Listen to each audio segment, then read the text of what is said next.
Keputusan Anies Baswedan melakukan kerjasama politik dengan Muhaimin Iskandar adalah jalan pengkhianatan bagi Demokrat. Sekretaris Jenderal Partai Demokrat, Teguh Rifki Harsha sebelumnya mendapat informasi tersebut dari anggota tim 8 Koalisi Perubahan, Sudirman Said yang mewakili Anies Baswedan, bahwa Nasdem menyetujui kerjasama dengan PKB untuk mengusung Anies Baswedan dan Muhaimin Iskandar. Sementara itu, pengamat politik Direktur Eksekutif Foxpol Center Pangi Syarwi Kaniago mengakui bahwa semua dalang dari keputusan Anies Baswedan kini memilih Cak Imin tidak lain dan tidak bukan adalah dari Ketua Umum Partai Nasdem Surya Paloh.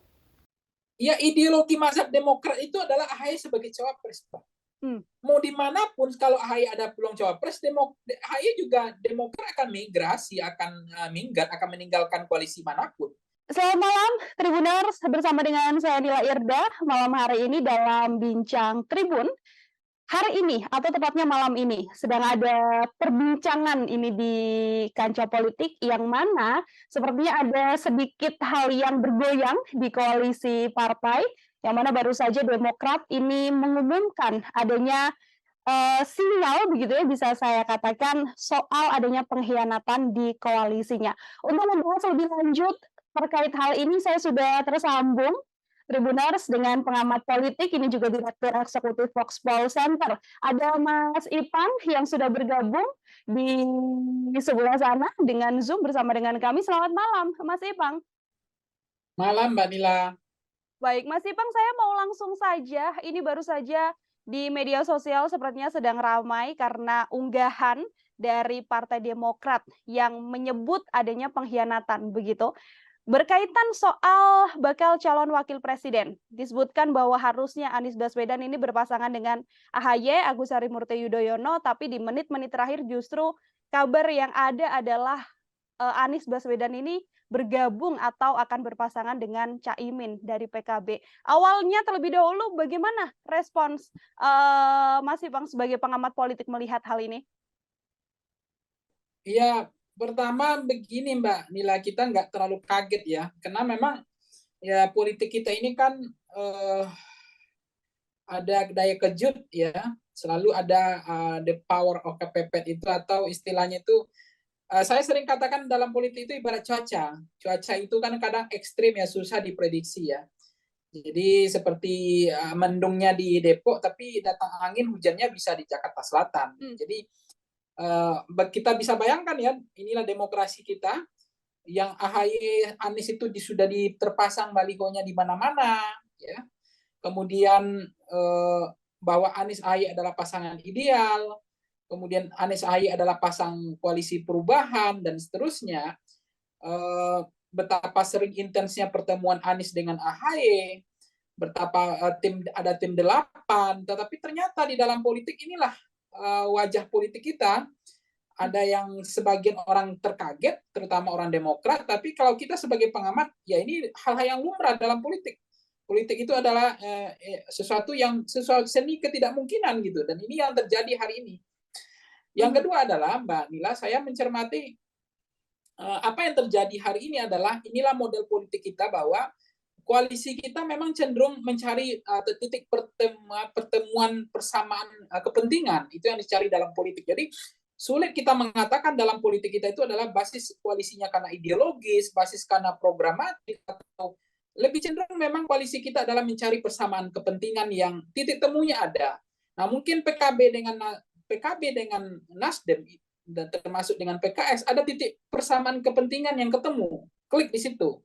Meskipun Caimin digantung tidak bertali hampir setahun oleh koalisinya KIR, kemudian berubah menjadi koalisi Indonesia Maju, itu pun tidak ada diskusi dengan Caimin, dan Caimin kemudian pamit, kemudian bergeser migrasi ke koalisi perubahan, koalisinya Nasdem. Dan ini di luar prediksi kita semua. Banyak orang mengatakan ini nggak sesuatu yang tidak mungkin gitu. Tapi itulah faktanya terjadi. Orang sering tidak pernah membahas Prabowo, maksudnya Prabowo Caimin itu yang paling sering, tapi Anies Caimin itu kan jarang sekali diperbincangkan di publik. Kemudian PKB akan bergabung ke koalisi perubahan juga hampir tidak, minim ya, hampir tidak pernah jadi perbincangan di santer menjadi perbincangan di publik. Yang ada adalah Caimin Prabowo dan seterusnya. Nah, ini yang kemudian terjadi hari ini adalah inilah realita politik kita, inilah model panggung politik kita yang sebetulnya kalau saya lihat di satu sisi Caimin merapat ke koalisinya Perubahan dan pamit dari koalisinya Pak Prabowo, kemudian pada saat yang sama apakah hari ini juga akan pamit Demokrat dari koalisi Perubahan? Karena meskipun yang poin saya yang ketiga begini, saya ingat persis apa yang disampaikan Demokrat bahwa cawapres itu adalah wewenang otoritas dari Mas Anies. Semua diserahkan ke Mas Anies. Artinya Demokrat berkoalisi atau mendukung Pak Anies itu tanpa syarat. Tapi seolah-olah itu ternyata menurut saya juga agak sulit diterjemahkan. Tapi dalam diksi perasa ini kok sepertinya Demokrat tidak mengatakan itu tidak bersyarat. Tapi artinya Demokrat berkoalisi dengan syarat. Itu harus ada AHY sebagai cawapresnya. Itu yang tergambar dari hampir 6 bulan ini. Bagaimana spanduk Anies AHY itu perubahan itu dipasang di mana-mana. Kemudian bagaimana SBY ikut reaksioner hari ini memaksa bahwa kemudian muncul statement dari Demokrat adalah pengkhianatan.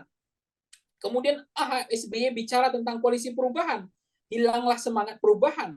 Meskipun di dalam data survei Foxpol Center misalnya menunjukkan bahwa perubahan itu juga tidak terlalu signifikan, isu itu menarik bagi masyarakat. Perbaikan juga tidak, tapi isu dua ini yang paling besar itu hasil survei Foxpol kemarin, yang kita potret pada bulan Agustus ini adalah, justru yang menarik itu adalah gabungan dari koalisi yang masyarakat itu setuju. Apakah Ibu Bapak Saudara setuju akan memilih capres-cawapres yang menunjukkan program pemerintah sekarang, cawapres yang melakukan perubahan atau gimana? Ternyata yang melanjutkan kebijakan pemerintah saat ini hanya 19%. Yang fokus kepada melakukan perubahan hanya 27,8%.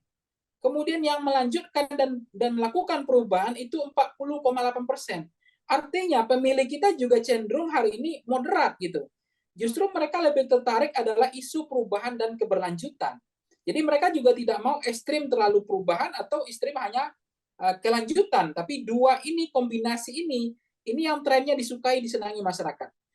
Kemudian begini juga Mbak Nila ya, kalau kita cermati misalnya, memang Anies AHY itu memang ceruk segmennya itu lebih merata hampir di semua provinsi elektabilitasnya, terutama di DKI.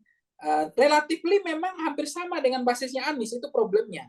Itu yang menurut saya ada problem di situ. Jadi ada di DKI, di Jawa Barat, kemudian di Sumatera, itu Anies kuat dan AHY juga kuat di situ. Tapi ada kelemahan AHY, meskipun elektabilitas AHY itu merata, tetapi di Jawa Timur itu elektabilitas AHY maksud saya itu hanya 4% gitu. Itu problemnya di situ. Jadi sementara Anies juga mengalami hal yang sama, Jawa Timur juga lemah. Nah, hasil potret kita terakhir memang elektabilitas Caimin memang tidak signifikan, tidak besar juga di Jawa Timur. Tapi 6,5% itu ada modal. Apalagi menguasai Jawa Timur, atau adalah battleground wilayah pertempuran primer hari ini, itu menjadi penting.